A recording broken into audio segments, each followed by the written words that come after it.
It can't be bargained with. It can't be reasoned with. It doesn't feel pity or remorse or fear, and it absolutely will not stop. Ever.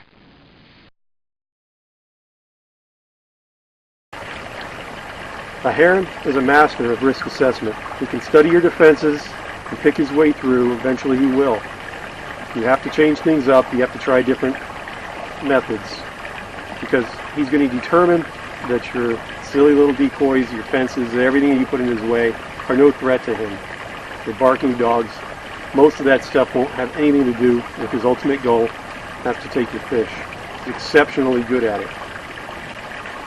I want to talk about 3 habits of the great blue heron that are predictable and that can help you in defending your pond. The first is that they are very much averse to human presence. Any human presence activity at all around them, they're going to fly away. If you've been fishing, hunting, things like that, you'll usually see them flying away before you ever see the heron. Especially when it comes to your outdoor pond. They, for whatever reason, feel extremely vulnerable, even though they're protected by law. They do not want anything to do with human presence. That's something that you really need to use to your advantage. Okay. Second thing about them is that they are loners, especially the mature adults, and those are the ones that are the most threat to your pond. They're not going to tolerate the presence of other birds of prey, really any predators at all, especially other great blue herons. I mean, maybe that's an advantage or not, but decoys and things, that's where those come in. But watch out. They're very defensive about it. If they stake the claim on your pond, they might come after that, after the decoy. And once they've determined that your decoy is not a threat, that's it. Forget it. That's over. You've got to move on to other defenses. All right. And the third thing about them is that they are, I'd say they're OCD about their timing. They love to hunt at the same time all the time. They run a pretty tight schedule when they're hunting. Visit your pond, other ponds in the area. You'll probably notice that they're going to show up about the same time all the time. So that's how to tell if your pond is under attack. Yeah, so it's interesting. You think that you just see them, and that's it. But chances are they're there before you know it. Maybe a week, 2 weeks, and they've done a lot of damage by then. You can believe that. So, 3 key things to look for. One of the strangest things, believe it or not, is fish outside your pond, especially the big ones. Boy, things are too big to swallow, or just, typically I think what they do is they filled their stomachs with your fish, and they still grab another one and they'll just toss it. They'll just leave it. I don't know why. It's just built into them. So if you notice something like that, and you can't explain why, and it's probably not raccoons, folks. If it's a healthy fish and he's lying outside of your pond, figure that's a heron that's doing it. All right. Scared fish. You probably know the behavior of fish. Some of them, might be hand-fed. At first, they probably are. I have no fear at all.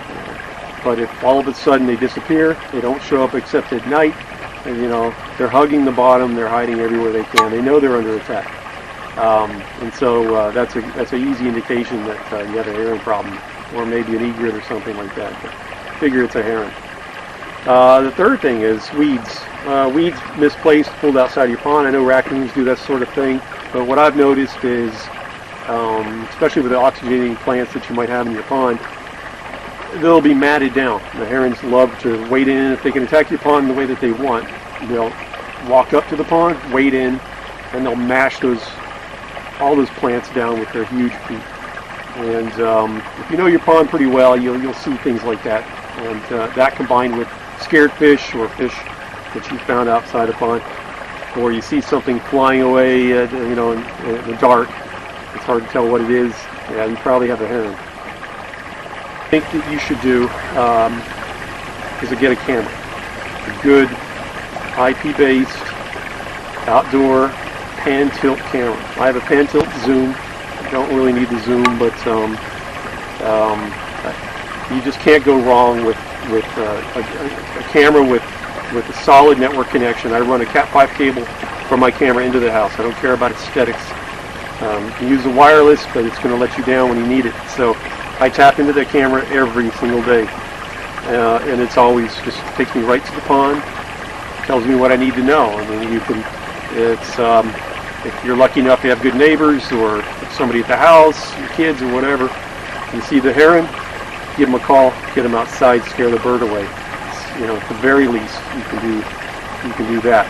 Don't worry about motion-sensitive things in the camera. Don't rely on that. Tap into the camera as much as you can. I have mine set to record at the highest sensitivity level. Anything triggers it off, an insect flying by. I can review the footage on the computer and delete it. I can randomly select videos, up to the key parts of the year when the heron is here. I'm looking at everything. Other times, I might be more selective. So I'm not worried about filling up the hard drive. I'm not worried about cables thrown across the yard. I am worried about my fish, so keep that in mind. Good camera. And I'll put the specs to the camera. I use a Foscam outdoor camera. I've had it for about 5 years. It's great. It's a wonderful investment. Truck netting or cargo netting. Stuff you can buy on Amazon. I'll put the specs up as well for this. So it's a big one. It's the biggest one that they have. It stretches to about 20 feet. I get 2 of them to cover the surface of my pond. You can see it stretches a good foot and a half.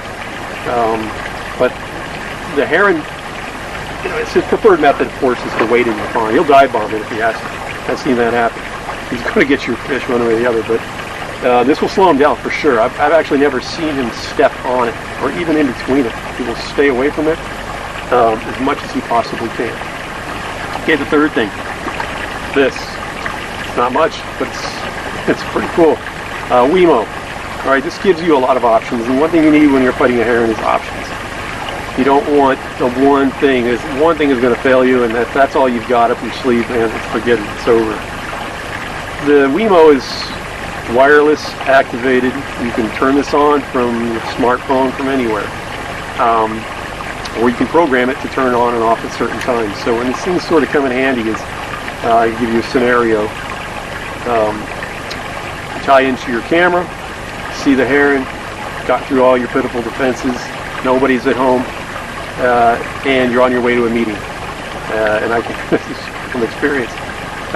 You can, if you last ditch effort, you can turn on your Wemo. This might operate something like what I had tried to, with some success, was a circulating fan in the house. So it blew the drapes like that, and that was enough to scare the heron every time. All I had to do was pull the drapes open, and he was gone. He flew away. If you wanted to spy on the heron, you have to army crawl almost inside your house. It's extremely good eyesight. It's the simplest thing sometimes that will trigger them. You've got to do your research. You've got to figure out what it is that sets your heron off. Human movement is almost guaranteed to work. So if you can replicate movement with something like this, you can turn it on and off by demand from your phone. It's a valuable tool. The other good thing about it is it gives you a lot of different options, things that you can trip your heron up, and he's not going to be used to it. You can activate perhaps a moving Halloween human figure, something like that. It's not waterproof, but it doesn't necessarily need to be. You can get creative, right? And that's what you need to be with a heron, because believe me, he is too. He's very creative, very determined, and the best you can do is slow him down. Things like this do pretty well. A heron has no business being in your backyard pond, no business being around your fish. They're built for oceans, bays, creeks, bayous, estuaries, rivers, against savvy fish that know how to protect themselves, at least how to work protection. Your goldfish don't stand a chance, neither your koi, against one of these things. They're monsters. They're amazingly determined. They will not stop coming around to take your fish, so you have to do everything you can to protect them. So help everybody else out. Share your knowledge. What you found that's worked. Give me a holler. If you want to discuss techniques, things like that I have experience with, feel free to comment. Share the video. Subscribe to my channel if you want to see some pretty cool outdoor stuff. More stuff coming all the time. So thanks, folks. Bye.